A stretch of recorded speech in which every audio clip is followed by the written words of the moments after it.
For a second, I thought they might have been spies. That would have been exciting. But there was no real amusement in his words. Almost like a rehearsed idea of it, like someone playing at being human without understanding what laughter was supposed to feel like, giving it an uncanny feeling. His head tilted lazily to the side, eyes falling on the girl next to him. Lavender hair framed a pale, doll-like face. Her eyes were open, wide and empty, staring into nothingness. Her body was still, unnervingly so, like she had been drained of everything that made her alive. Wouldn't you agree, my dear Kitching? His voice softened, like silk dragged over glass, smooth but cutting. The silence stretched long and thin. No answer came. His hand reached out gently, too gently, and rested on her shoulder. A mockery of tenderness that didn't fit his hollow gaze. No. Nothing. His tone turned sad, as though heartbroken by her silence. He gave a small shake of his head, and for a moment, there was something resembling regret. You're my last one. The whisper came low, fragile, like someone clutching onto the last thread of hope. Then, snap. A sudden, bitter laugh tore from his throat, sharp and ugly. His body jerked slightly as if some hidden frustration had clawed its way to the surface. Ha! Those damn multiversal charter fools. His tone flipped, anger now, raw and vicious, but his face remained eerily calm.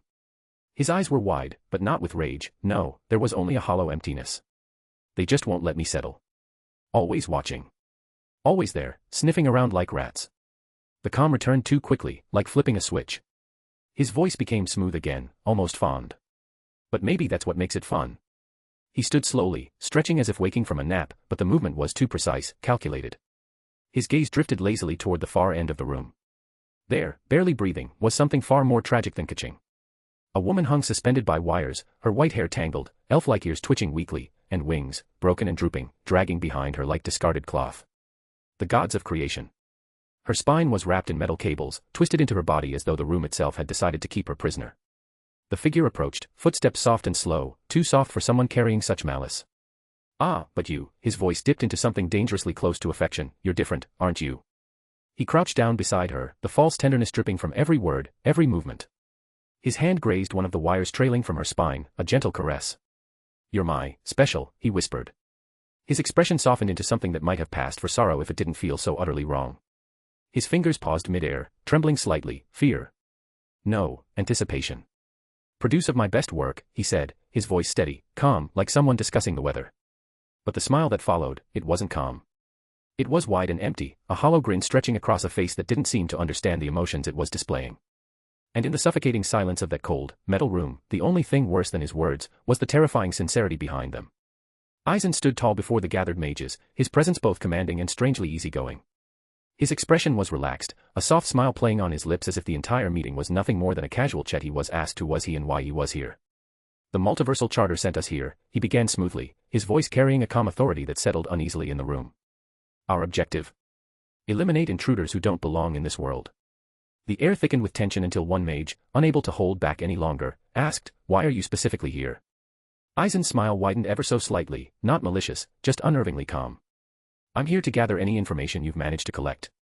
I know you've stumbled onto details about these intruders, things that could help us clean up this little mess more efficiently. Another mage, braver than the rest, stepped forward with defiance burning in their eyes. And what if we don't cooperate? Eisen's demeanor didn't change, he didn't even seem remotely bothered. His smile remained easy and friendly. I don't actually care if you cooperate or not, he said simply, waving a hand dismissively. I'm just hoping you won't stand in our way. Give me whatever information you do have and then stay out of it. Honestly, it seems there's minimal need for you at all. A beat of silence passed before Sirai stepped forward with the file she had made for this meeting. She shared what little they knew, details about Magnus and Hikaru. Eisen listened, read it with mild interest. But the moment he finished, he let out a soft chuckle, shaking his head. Ah. I'm afraid your information is outdated. His voice was light, but the words cut deep. You see, Hikaru has already been eliminated, long before I even arrived. Suddenly, a faint notification flashed across Eisen's vision. Greatest motherfucker alive, Magnus is dead. Apparently that was his name. Portman died due to Tiamat's anger issue. Eisen's amusement seemed to deepen as he casually relayed the update. And now, it seems Magnus is gone too, courtesy of Fury. That leaves your information entirely useless. The room fell silent again, a heavy air of frustration and confusion clouding the space.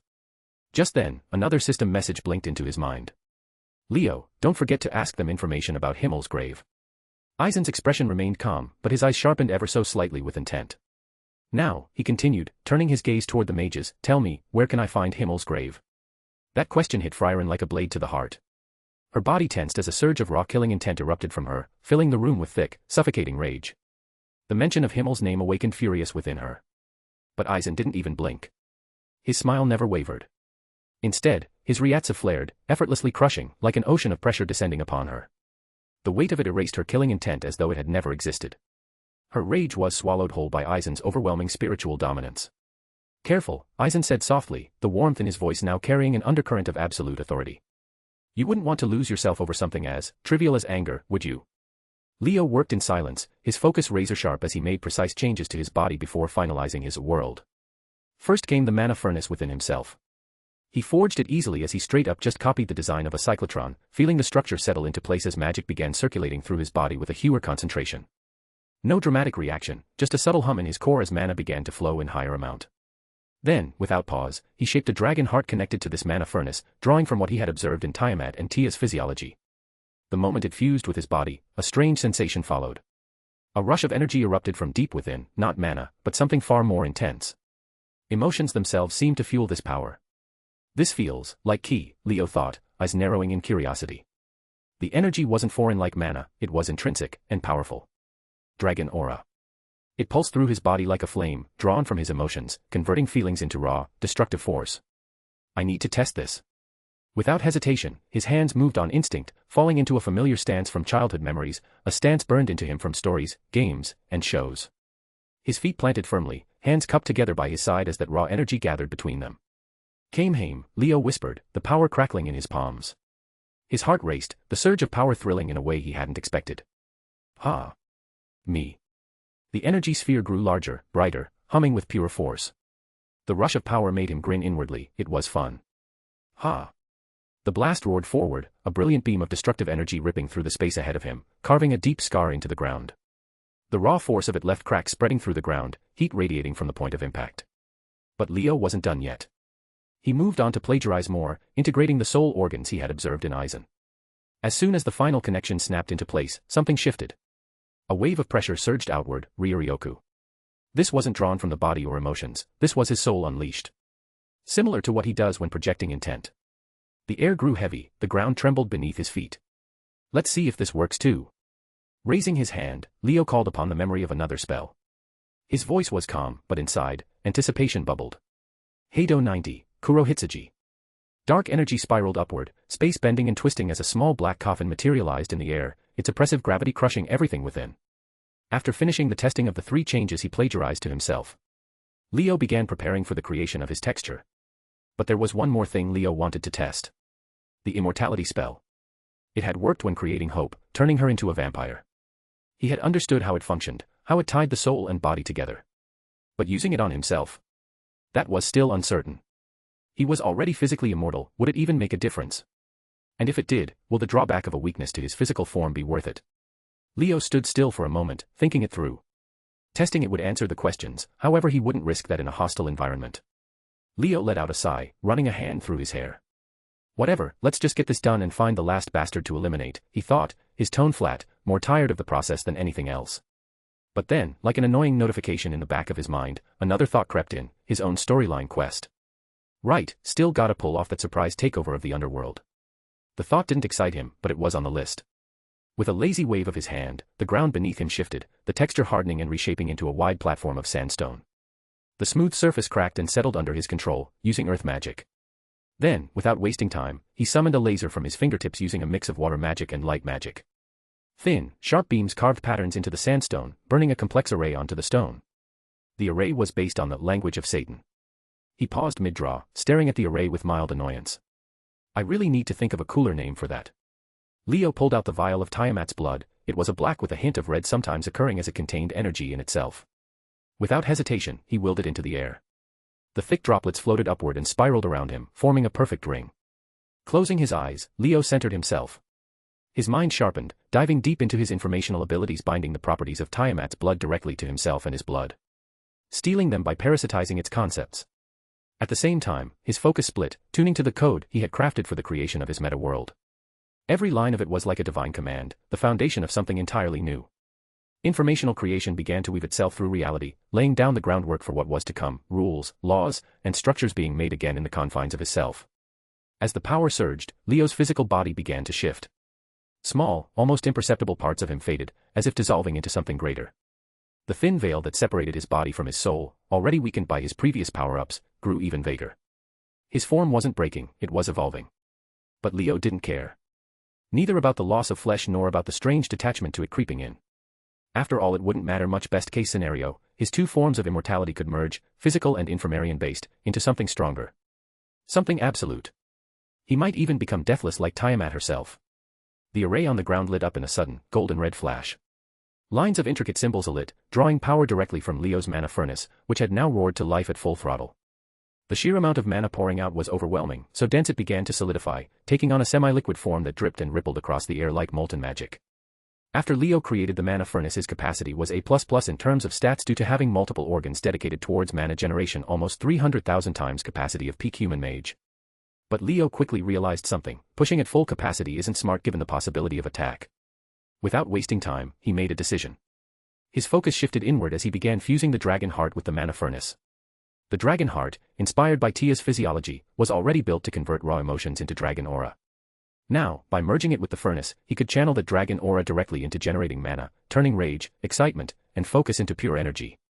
As the two fused, the unstable surge of mana began to stabilize. Leo instantly felt hollow, like all his feelings had been suddenly wiped out, as if a vacuum cleaner was turned on in his brain. He could feel an emotion for barely a second before it was absorbed. The chaotic sprinkle of mana became a steady river. The pressure eased, and Leo's body felt more synchronized with the enormous power flowing through him. I'll need to fix that drawback though, he thought, but for now it's perfect. Now, let's finish this. With his energy stabilized, Leo refocused on the Tiamat's blood floating around him. His consciousness dove deep, absorbing the concept hidden within the blood, an echo of creation itself. The knowledge and concepts it held were vast. His soul, acting like an infinite canvas, soaked in every drop of it. Within the 10 rings, each one spinning around the other in a perfect, concentric pattern, like a cosmic engine. At the heart of these rings, a sun ignited, burning with raw, golden brilliance. It wasn't energy, it was creation itself. Leo had just gained the code to life. But buried within that code was something even more profound: the blueprints of Earth from when Tiamat first emerged. Her power to regress reality left behind a memory of the world's primordial state, untouched and pure. This is it. Without hesitation, Leo carved the concept of Earth into his soul. Leo crafted the array as a tool, a precise instrument to operate on himself. Sure, with his abilities, he could have done it directly, no external help needed. But being careful had its advantages, especially since this time, he was pushing himself dangerously close to his own limits. There was no room for recklessness. He closed his eyes. In the next moment, it wasn't like traveling, it felt more like his innermost soul had been projected outward, brought into the physical world through the power of the magic array. When he opened his eyes again, he stood on scorched earth, the ground beneath him cracked and blackened from intense heat, though now it was slowly cooling down. The air around him was thick with the scent of ash, there was no hope for life here. For a brief second, Leo smiled. This time, the emotion didn't fade. The array, now charged with enough mana, was holding steady, strong enough to maintain the process without collapsing under the weight of the power flowing through it. Good. This might actually work. Leo fell backward, hitting the ground with a dull thud, his body sinking slightly into the cooling earth. The sky above him stretched wide, empty, and silent, yet, his mind was anything but. Now, you see. It could be possible. He could bypass all of this, skip the struggle, the pain, the experience. He could build everything artificially, layer by layer, forging a concept of the land of steel, and then, bring his own planet into existence from nothing but sheer will and power. But Leo knew better. A concept built without true experience would never hold the same weight. It would be hollow, brittle at its core, something that would crumble under the pressure of reality's demands. No matter how perfect it seemed on paper, it would never compare to something lived. That's why he had decided on something far more insane, far more real. He was going to self-isekai into his own world as Lucifer. Live through every moment, every era, 3.5 billion years of existence, watch as stars were born and died, as continents shifted, and oceans swallowed civilizations. He would descend only when the planets themselves neared their end, when even the last echoes of life were fading. That was the only way. To become something real. To hold the true weight of creation of this planet in his hands, to be as real as possible, not just the idea of it.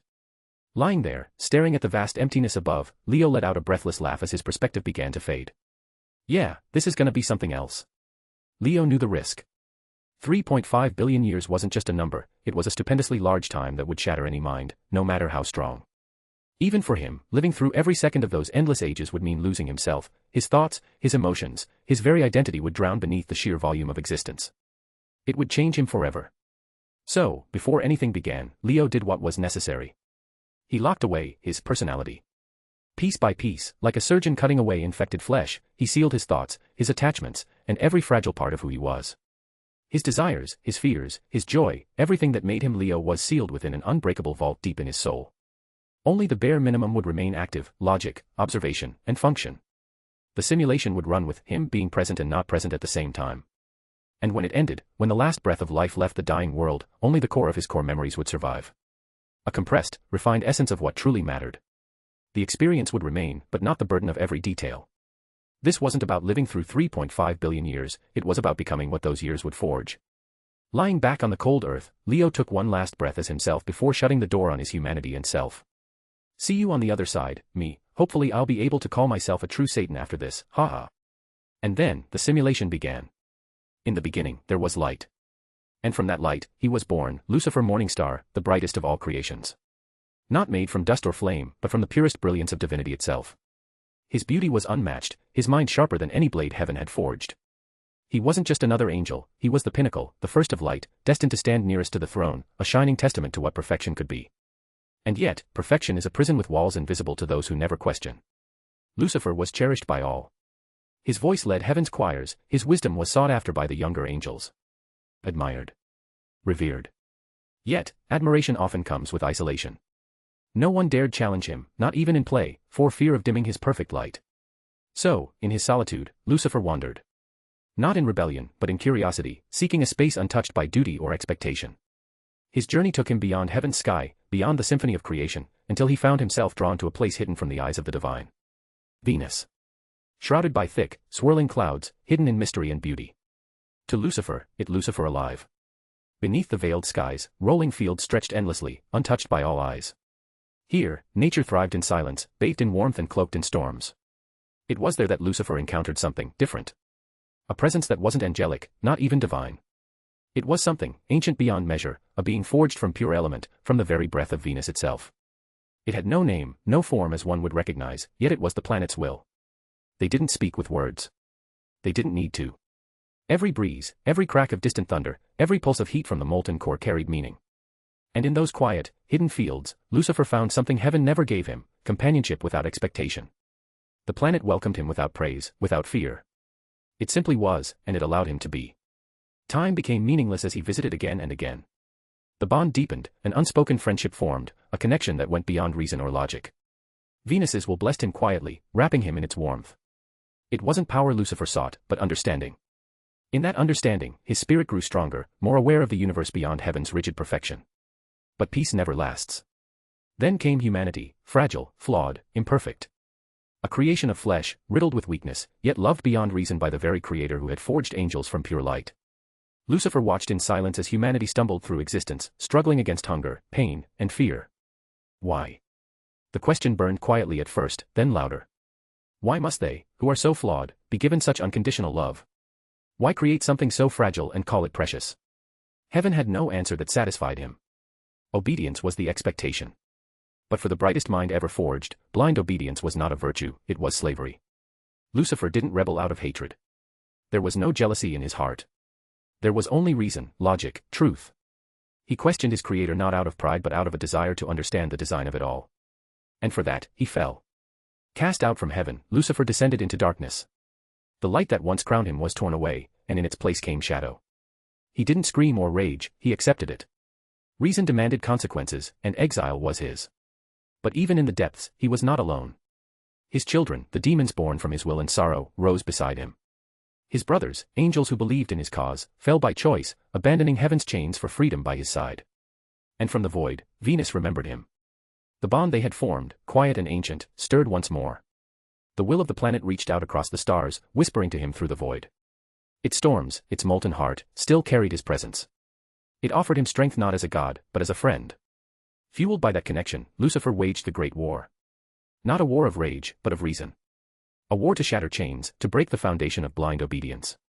His children fought with fury, his brothers with conviction, and Venus itself lent him power, storms that raged across realities, winds that howled with defiance.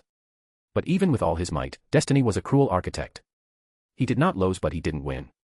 The heavens shook, not with triumph but fear, as the will of Earth, buried deep within Gaia's heart, interfered for the first time. The Creator, once thought untouchable, faltered beneath Lucifer's logic. And so, when the moment came, Lucifer struck. The Creator fell. Not to rage or rebellion, but to inevitability. But no victory comes without cost. His true body, once the brightest vessel of heaven's light, could not withstand the force of what had been done. It broke. Shattered into dust. The angels watched in stunned silence, not with relief, but dread. They thought it was his end. But the betrayal came after. Gaia, the Earth's will, had watched the balance shatter. And in that silence, she acted. His soul was broken apart, carved into pieces, scattered across existence. From those fragments, she carved the authority of the seven beasts. Leaving heaven's brightest to be nothing but hollow without power. But not all had forsaken him. Venus remembered. The planet of storms and hidden beauty, of quiet fields lost beneath thick clouds, where Lucifer had once walked in peace. The elemental being he had once met there, a secret guardian of Venus's will, had not forgotten the bond they shared. As Gaia broke him, Venus caught what was left. She held him in the silence of space, and from metals born of stars beyond creation, she began to forge him anew. His body was no longer made from heaven's light, it was built from something older, something stranger.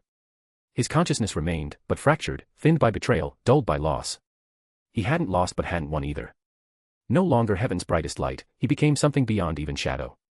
A hollow remnant cradled by Venus's quiet embrace, reforged in the storms that had once brought him peace. After centuries lost in silence, he walked again. The world had changed, rivers carved new paths, mountains rose and crumbled, and humanity, fragile and stubborn, built itself from dust and hope. He watched them rise, brick by brick, empire by empire, chasing dreams written in stars they barely understood. Lucifer wandered through their cities, silent as the wind with his body made of metal. He met the gods of other pantheons, beings carved from belief, thunder, sun, and death. Some greeted him with curiosity, others with caution. A few dared to challenge him, only to realize that he was no god bound by worship. And yet, he did not interfere. His only companion was the elemental being of pure nature from Venus, which had changed under Lucifer's quiet presence. Slowly, it began to resemble an angel, its form softening, becoming more defined, as if his essence was reshaping the very laws of creation around it. They spoke often, though words were rare and one-sided, it was more a sharing of understanding, two beings tied by time and silence. But peace is never eternal. One day, as they stood together, watching humanity's first great empires stretch toward their zenith, they both felt it. A coldness beyond the stars. Velber. Venus spoke the name, her voice trembling through the winds, ancient and knowing. It came like death incarnate, an object not of malice, but of inevitable destruction. Velber tore through the skies, indifferent and all-consuming. The gods, proud and mighty, stood against it, and fell. One by one, pantheons crumbled. Titans broke. Divine realms shattered like glass beneath an unstoppable force. Humanity teetered on the brink of extinction. Cities burned. Oceans swallowed lands. The sky itself seemed to bleed as Velber moved without pause, without mercy. And Lucifer. He watched. Unfeeling. Detached. This was not his war. But the planet fought back. The planet, ancient and wounded, forged a blade from its core, a weapon of raw creation and fury, meant to kill what the gods could not. Yet, it was too late for divinity. The age of gods was ending. Humanity's empires, once shining beacons of ambition, now stood on fragile foundations. The last flames of divinity flickered as mankind reached the height of their early glory. Lucifer stood among the ruins, silent, untouched, watching as the world prepared for its next chapter. Not as a savior. Not as a god. The age of gods crumbled into dust, and the last great empire fell, not with glory, but with betrayal. The wielder of Excalibur, once humanity's brightest hope, met her end not on the battlefield, but by the hand of her own daughter, a cruel echo of ambition and despair. The sword that once gleamed with divine promise lay forgotten in the blood-soaked earth. Lucifer stood among the ruins, silent and unmoved. His gaze fell upon the lance of Rangaminiad, resting amidst the rubble. He picked it up, the weight familiar, though the meaning long lost. He remembered, curiosity, once a driving force, had led him to help craft this lance alongside the fairies. But those memories were like ash in his mind, fleeting and irrelevant. Now, divinity no longer clung to him. Even as the gods fled to the reverse side of the world, hidden away in realms untouched by time, Lucifer remained. Neither god nor man, just an enduring shadow walking across the surface of a dying age. And as centuries passed, he watched. Humanity, fragile yet relentless, began to understand what even gods had failed to grasp. They grew beyond their mortal shells, faster than any prophecy had dared to imagine. They no longer needed the planet. The earth, their cradle, became too small for the fire of their ambition. They dreamed of conquering the stars and they reached for the stars, stretching past their ancient chains, outliving the planet itself. The land of steel had arrived. Oceans dried, forests turned to dust, and the sky lost its color, but humanity endured. They faced the great beasts of Earth's wrath, ancient horrors that once ruled the deep and the skies. And with each victory, they grew stronger, unyielding, unstoppable. And with every triumph of mankind, Lucifer felt it. Piece by piece, he was becoming whole again. Watching humanity struggle, break, and rebuild, he began to comprehend them. Every failure, every breakthrough, every moment of unbearable pain carved something new within him. Eons passed like whispers in the wind. And as humanity stood victorious over the last beast, reshaping the world into cold, unfeeling steel, Lucifer, the shadow who had once defied heaven itself, became whole once more.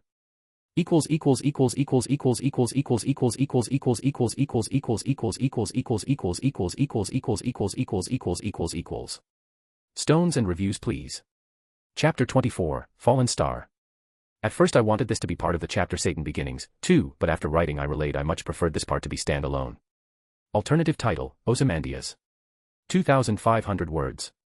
Lucifer stood upon the dead soil of old Earth, where dust no longer carried life's memory, but above, the sky was with the heartbeat of a new god, humanity. It was not a silent sky. It sang in electric hymns, latticework cities carved into the void, rivers of light threading through the black tapestry of space. Humanity had soared, higher than the divine ever dared to dream. Empires woven from ambition and fire now ruled, and their pride shone brighter than any sun. And yet, I met a traveler from an antique land. The words fell from his lips like ash, old, worn, and familiar. Not just memory, but authorship. Long ago, it had been his hand that first carved those lines into the bones of history. He remembered that distant age when the earth was young, and humanity's pride still bloomed like a fragile flower. He had never hated them. No, the truth was crueler, he couldn't understand them. For what was humanity if not defiance incarnate? Each fall only seemed to sharpen their will, every ruin became the foundation for something greater. And so, in his endless walk, Lucifer had met those who shaped the course of mankind. He had spoken with kings and fools alike, one of them had been Ozymandias. Two vast and trunkless legs of stone stand in the desert. His gaze swept across the empire that now reigned supreme, a testament to humanity's boundless hunger. Cities floated like gods above forgotten ruins. Entire worlds bent beneath their ambition. Yet, beneath that brilliance, the bones of old failures lay buried, silent testimonies to those who could not keep pace. Near them, on the sand, half sunk, a shattered visage lies. He remembered Ozymandias well, how the man had stared into the future with eyes full of certainty, convinced his legacy would be eternal. And now, as Lucifer watched humanity stretch its hand beyond the cradle of earth, he saw that same pride reflected back in the stars. Whose frown, and wrinkled lip, and sneer of cold command? Pride, it was their fire, their curse, their immortality. Each empire believed itself untouchable, crowned by destiny. Every empire whispered, "We will not fall. My name is Ozymandias, King of Kings, look on my works, ye mighty, and despair." How those words echoed now, across centuries and void. This was not despair, no, it was wonder. Humanity's works shone with divine arrogance, a brilliance no god had ever crafted. But the pattern remained carved in eternity's stone. Lucifer knew. He had always known. Nothing beside remains. Not yet. But time was patient. Empires, no matter how vast, were not immune to the slow decay of pride. History was a wheel, and even gods could not stop its turning. Round the decay of that colossal wreck, boundless and bare, the lone and level sands stretched far away. Lucifer's voice fell silent. His eyes, ancient and tired, traced the stars humanity now called home. There was no pity in him, only admiration. They had surpassed the heavens. They had reached where gods had failed. But the end would come. It always did. And when the final empire turned to dust, when pride carved its last monument into the void, he would still be there, watching. The last witness to their greatest triumph, and their inevitable fall. And fall it did. Not with the grandeur of gods, nor the defiant roar of conquerors, but with the silence of inevitability. Humanity, in their desperation, had forged weapons beyond comprehension, creations meant to shield them from the storms of grain that raged beyond their fragile cradle. Beings of terrifying brilliance, born from fear and ambition, sculpted to survive where flesh could not. Their creations turned on them, rays, forged to endure the merciless void, now hunted their makers. And with Earth, Gaia, the mother of all, dead, there was nothing left to protect them. The empire fell alongside humanity, undone by their greatest creation. But the universe had not finished its judgment. In the dying breath of Gaia's final lament, a message echoed across the celestial void, a summons to rid its corpse of these vermin. One by one, the planets answered. Lucifer thought this was it. The end of all humanity had ever built. The culmination of their reckless ambition, their endless struggle. History was repeating itself, but on a scale far grander. Humanity, no longer bound to Earth, now faced the judgment of the cosmos itself. But then, he watched. And for the first time, he felt astounded. Jupiter fell first. A single man stood against the planetary executioner. An ether liner named Adu Edem. He wielded a blade that was not meant for men, a weapon that defied the very nature of existence itself. He raised it against the celestial titan, and in a single, impossibly devastating strike, Jupiter was no more. Saturn fell next. Not by gods, not by fate, but by a man with a gun. The last pure human. The one they called the gun god. He did not have divine might. He did not have the ether-tainted power of the last remaining humans. He was not a beast, nor a monster. He was just a man, the last true man, and yet, he faced down the death Saturn had sent against humanity. And he won. Lucifer could not look away. This was beyond stubbornness. Beyond ambition. This was something else entirely. He had seen heroes, kings, tyrants, and saints rise and fall across time, but this was a defiance that burned like a dying star. A refusal to fade, even when the universe itself demanded their extinction. But then, he just had to make it personal. Lucifer had been content to observe, content to witness the last embers of humanity's struggle without interference. But then, the man raised his gun and pointed it toward Type Venus. And she, the one who had once been nothing more than an elemental, now reborn into something more, something divine, stood before him, radiant with 6 wings of brilliant light. She looked so much like him when he had first met her. The world slowed. From Lucifer's perspective, it had stilled entirely. His metal body, long cold, long unfeeling, heated up. For the first time since its remaking, he felt fire surge from within him. With every step forward, the air around him burned. The land cracked, the atmosphere burned. Hell was being manifested on Earth. Earth, long stripped of its mystery, should not have been able to manifest hell. The age of gods was dead alone guises the planet. And yet, a lack of mystery could be compensated. By burning grain. By igniting the last remnants of true ether within him. Lucifer refused to sacrifice the true ether of his body. It was a gift. A precious, irreplaceable gift. He would not let it be reduced to fuel. Instead, he burned something far more costly. The sins. The authorities. The fragments of the beasts that had returned to him over the long eons. One by one, he set them aflame. He set his soul aflame. His body, once a construct of metal, melted. Molten veins ran through him like rivers of liquid fire. His form, for so long something that could not be called angelic, began to shift. From a walking pace, he ran. From a hollow husk, his visage grew clearer. More defined. More Lucifer. And from his back, 6 wings emerged. Pure metal. Molten. Blinding in brilliance. They shimmered like reflections on heated steel, shifting, warping, yet impossibly solid. Haunting. Demonic. Fitting. He reached behind him. And drew forth Rongaminiad. A weapon he had helped forge, once divine, now stripped of its radiance. Just a lance. But even so. It was still the only weapon that could be of use to High. And this weapon was all he needed. Ahead, the gun god stood. Ether liners moved to shield him, their bodies battered but unbroken. Their faith in him was absolute. And Type Venus. She prepared to strike. The lance in his hand, once dulled by time, began to awaken. It had been a relic. A ruin. A weapon abandoned by the divine, its purpose long since eroded. Yet now. It was bathed in flame. Not the flame of divinity. Not the flame of holy radiance. But the fire of burning sin. The very embodiment of sin itself, Lucifer, the first, the fallen, burned his own soul to rekindle its light. And the lance, Rongaminiad, responded. The rust, the corrosion, the scars of age and irrelevance. They burned away like an illusion. Molten gold ran through the cracks of its surface. The dull, battered steel gleamed brighter than the first dawn. The weapon that had once shone at the world's end, ignited once again. And in the next instant, the entire world was set asunder. The land of steel, the last monument of humanity's triumph over their cradle, was torn apart. For Rongaminiad was never merely a weapon. It was a keystone that once bound the illusion of the reverse side to the reality of the planet's outer texture. And even if the reverse side no longer existed, the lance remembered its purpose. It turned the surface away. It unmade what was, to reveal what should be. And in that instant, hell was born anew. A world that burned with his rage. His defiance. His truth. Lucifer stood among the ruins of humanity's last stand, his metal hands closing around the gun god's throat. The last true human, the last testament of Earth's children, struggled, but it was futile. Lucifer's fingers crushed his body, the metal of his hands grinding against bones that were no longer just flesh. The gun god, a man who had slain a type, was reduced to nothing in the grasp of the fallen angel.